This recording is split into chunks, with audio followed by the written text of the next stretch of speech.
session of the St.Mary McCoole weekend. As I said earlier, this year with education, we ran an essay competition with the secondary schools of Cork this year, and there was a strong entry, it has to be said, which we were glad for.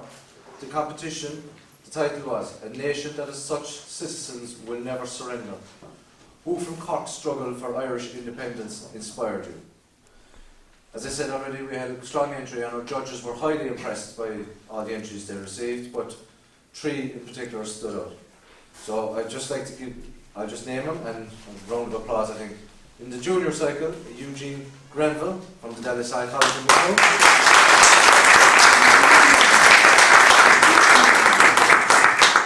And in the senior cycle, we had Lorraine Casey from St.Mary Secondary School in Macroom.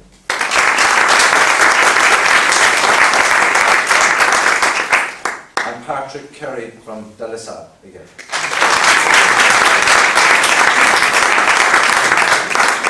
So we asked them would they like to read their essays, and all 3 agreed. I'm sure they're regretting their decision now. So we will have Eugene Granville first. We will then have Eugene Granville has an essay on Michael Collins. Lorraine Casey will be next with also an essay on Michael Collins. And then Patrick Kerry will have an essay entitled "Tom Barry, a Citizen That Would Never Surrender in the Guerrilla Days of Ireland." So I think a round of applause again.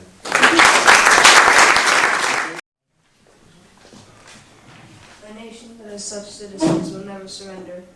Cork has had many brave and wonderful citizens fight for our freedom, many politically and many in battle. Michael Collins did both and more. Born in 1890, Michael dreamed of being like Wolfe Tone and Emmett, except he was doing one better: independence. For 9.5 years in London with his sister Annie, he worked as a junior clerk in the main post office. He was wonderful with numbers. It was in London that he met Sam Maguire. Michael joined the volunteers in the IRB. The fight for independence had just kicked off. In 1916, Michael moved to Dublin.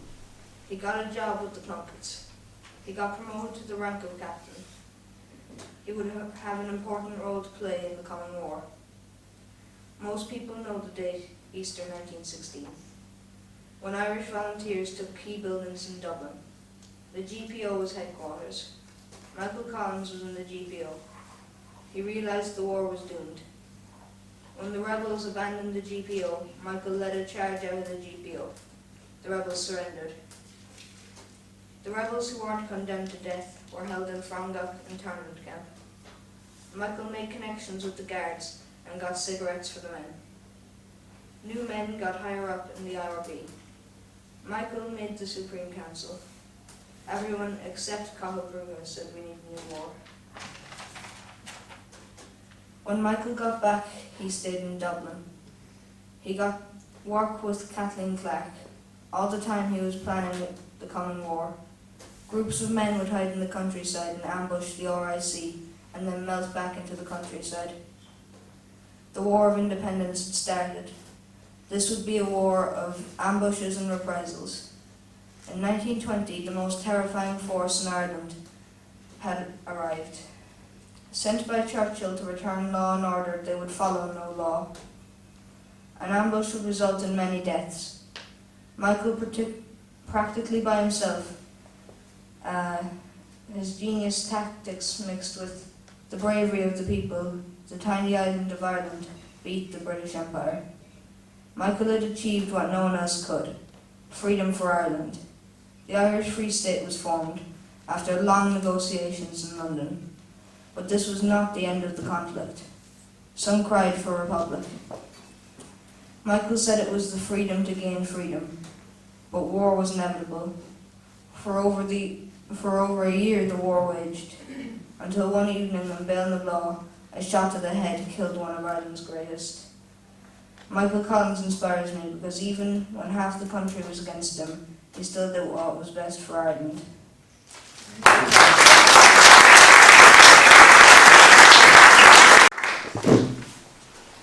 My essay is also on Michael Collins. Michael Collins was an Irish soldier, politician and revolutionary leader of the 20th century. A native of Cork, he was a leading figure in the struggle for Irish independence. Michael Collins was born in 1890 in Woodfield, Hughes Cross near Clonakilty in West Cork. Raised in a family with Republican connections dating back to the 1798 rebellion, he possessed a fiery, passionate love for Ireland and her freedom from a young age. His father, Michael John, had been a member of the Irish Republican Brotherhood, and Michael Collins frequently dotted speeches with his father's sayings and often recalled his last words. "I shall not see Ireland free, but in my children's time it'll come, please God." As a child, Michael attended Lisabard National School and at 13, Clonakilty National School. In 1906, after passing his civil service examinations, Collins left for London. It was there that he became a member of the Irish Republican Brotherhood through the London GAA and working with fellow Cork native Sam Maguire at the Post Office Savings Bank. In January 1916, on the orders of Sean McDermott in preparation for a planned uprising in Dublin, Collins returned to Ireland. The Easter Rising of 1916 was Michael Collins' first appearance in an armed attempt to strike for freedom. He fought at the GPO and was described by Desmond Fitzgerald, who was in charge of commissionary and rationing, as one of the most efficient officers stationed there, with a cool, calculating courage and a sense of humour and strength that calmed his comrades. He himself compiled a list of names and addresses of the men fighting in the GPO to make identification of any casualties easier. On the 29th of April 1916, rebel forces surrendered following a week of fighting, bringing the Rising to an end. Collins, along with others involved in the rebellion, was sent to Francoch internment camp in Wales. The time the men spent in the camp spread and strengthened Republican ideas, and upon their release from the camp in December 1916, they returned to Ireland with a hunger for Irish freedom and the belief that they could achieve it. Collins rose as a leading figure in the independence movement following the Rising. By 1917, he was a senior member of Sinn Féin and a director of organisation for the Irish Volunteers.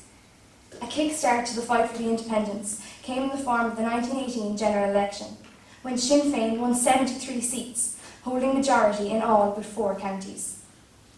Michael Collins was elected as an MP for Cork South, and along with the other elected members of Sinn Féin, refused to take a seat in Westminster.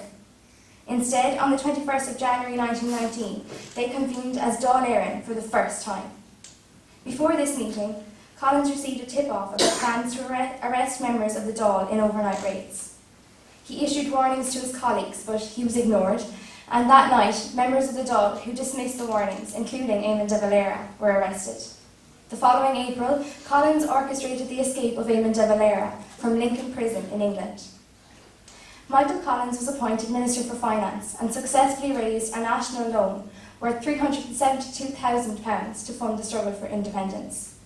On the 21st of January 1919, the first shots of the War of Independence were fired in Solohead Beg in County Tipperary, when a group from the 3rd Tipperary Brigade of the IRA ambushed 2 policemen and seized a quantity of explosives.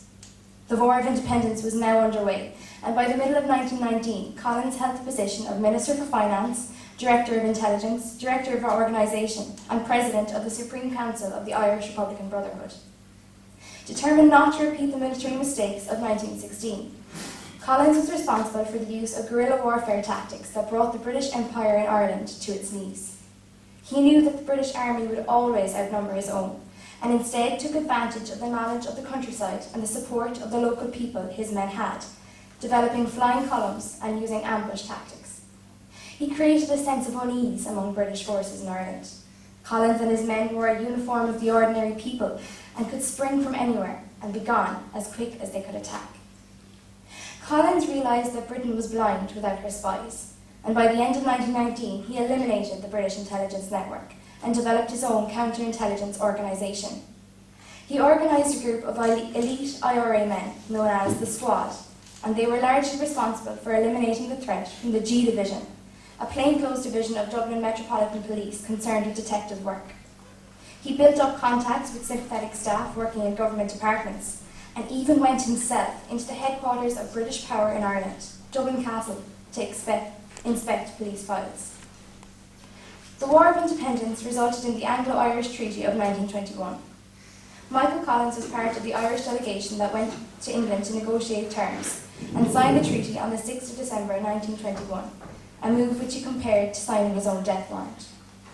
The treaty divided Ireland and her people resulting in the Civil War, which led Collins to his death on August 22nd, 1922, in Ballinablough, in his home county of Cork.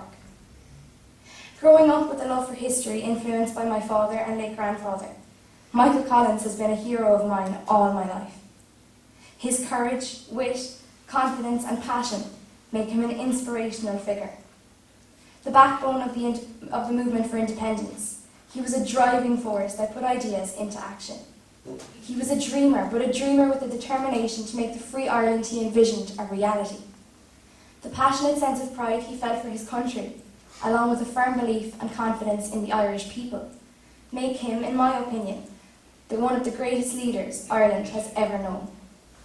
His ability to see opportunity where no one else could is something I admire immensely. He never believed that the fight would end upon signing the treaty in 1921. Instead, he saw a stepping stone, one along a path that would eventually lead to the freedom Irish people had only dreamed of for centuries. He said, "In my opinion, it gives us freedom, not the ultimate freedom that all nations desire, but the freedom to achieve it."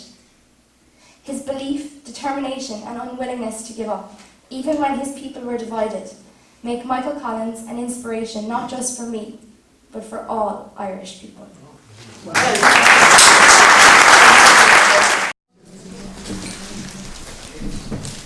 My essay is on Tom Barry, a citizen that would never...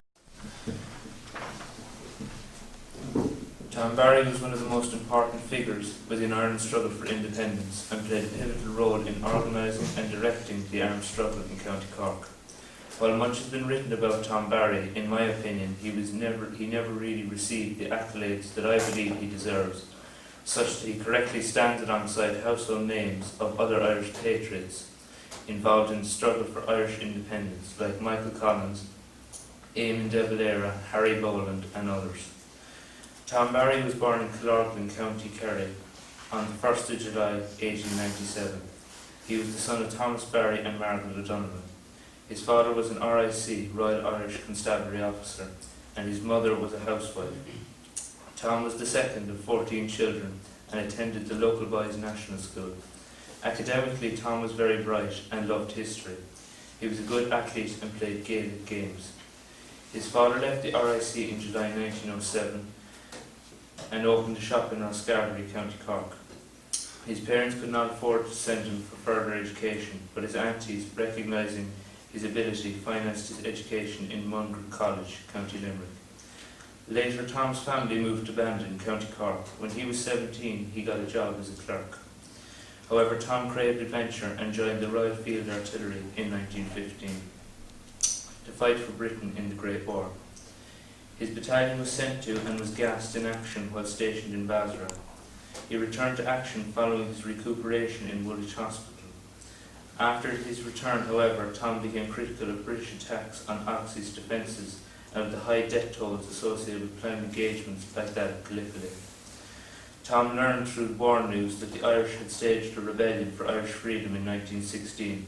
Deciding he should be fighting against rather than with the British, Barry returned home to Bandon in 1919 following the end of the Great War to find the War of Independence escalating. In 1919 and 1920, raids on RIC barracks had become commonplace for the IRA, Irish Republican Army, to secure guns and ammunition. In November 1919, an Irish rebel named Maurice Dunnigan captured arms from a British motorboat in Bantry Bay, and the armaments were given to the No. 3 Cork Brigade, from which Tom Barry would rise through the ranks to become brigade commander. As a result of these raids, the Essex Regiment was sent to Cork under the command of Major Arthur Percival. The actions of Percival and the Essex Regiment would serve to be the red rag required to torment the Tom Barry bull throughout the entirety of the conflict. Tom Barry launched RIC barrack attacks and staged many ambushes throughout Cork, including those famously at Turin, Kilmurry and Crossbarry. The Turin ambush commenced on the 22nd of October 1920 between the Essex Regiment and Tom Barry's Flying Column, with Barry's men inflicting British fatalities as well as securing badly needed weapons and ammunition. At the Kilmurry ambush on the 28th of November 1920 were the most important engagements of the War of Independence. Tom Barry's column attacked two cross-lieutenants of auxiliaries killing 16 auxiliaries in total and sending shockwaves through the British establishment. At Crossbarry on the 19th of March 1921, while encircled by 1,200 British troops in the largest engagement of the War of Independence, Tom Barry and his 120 volunteers successfully broke out of a tightening British noose movement, while again inflicting significant casualties on the British, reported in the British media to be 40 soldiers, while it actually being 39, and again securing plenty of guns and ammunition. The Battle of Crossbarry is considered to be the pivotal battle in the War of Independence based on scale of shock generated. John Barry was against the Anglo-Irish Treaty and was interned in Gormanstown Camp, County Dublin, but escaped and joined the anti-treaty forces, 2nd Southern Division. He captured many towns during the Civil War, such as Thomastown, Mullinavat and Carrigan-Shure, also taking the Free State garrisons prisoner. Barry argued with leading rebels like Liam Lynch that the war be ended. Barry, however, was arrested on the 24th of May 1923 and was released in 1924. He served as General Superintendent of Cork Harbour Commission from 1927 to 1965. In 1937, Barry succeeded Sean McBride as IRA Chief of Staff. While he was in favour of taking back the 6 counties, Barry was not in favour of being involved with Nazi Germany or the England bombing campaign. Towards the end of his life, Barry often contemplated the importance of friends, family and the Irish nation that he fought so hard to free. While he never described himself as a socialist, he believed in looking after the poor and needy. His wife Leslie and Tom shared these common views. Unfortunately, Leslie suffered a stroke on the 20th of August 1975 and was paralysed for the rest of her life. Leslie became Tom's last great cause and devoted his remaining years to her. He was often seen walking in Fitzgerald's Park, Cork City, and it is fitting that a statue of him resides there today. Tom Barry died aged 83 on the 2nd of July 1980. Leslie died on the 9th of April 1984. The rented flat in which they resided was located near Patrick Street, Cork City, and was demolished to make way for a fast food restaurant, with only a minor mark left to honour Ireland's greatest freedom fighter. I chose to write my essay on Tom Barry as I believe that he is a hero of the same stature as Cuchulainn, Daniel Connell or Michael Collins. Tom Barry inspires me through the type of man that he was and how he demonstrated this by his actions and deeds. He fought for what he believed, did not back down for anybody, sticking to his guns throughout his life. He encompassed the very best of an Irish hero. He was level-headed, tough, led by example, loved his comrades and country, craved social justice, cherished his wife, family and friends. Tom Barry inspires me to fight for what I believe in and to be a true Irishman like him. Through his bravery and courage, I was inspired by him to honour his name by writing this essay. I hope that if he was alive today, he would approve of this essay and the sentiments expressed within it. While it is not much, it is my small effort to recognise and honour a true Irish hero, and one which I hope grows in stature in time to come. If I have any say in it, this will come to pass. I think a standing ovation.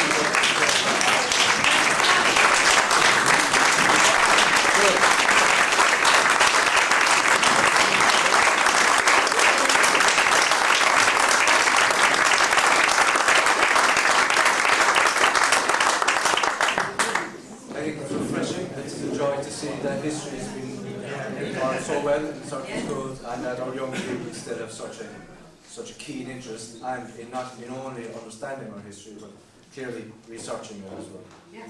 And I have to say, it's a massive thank you, and thanks again for that. So I will now hand you over to John Fitzgerald, who will chair the afternoon session. Okay. Thank you very much.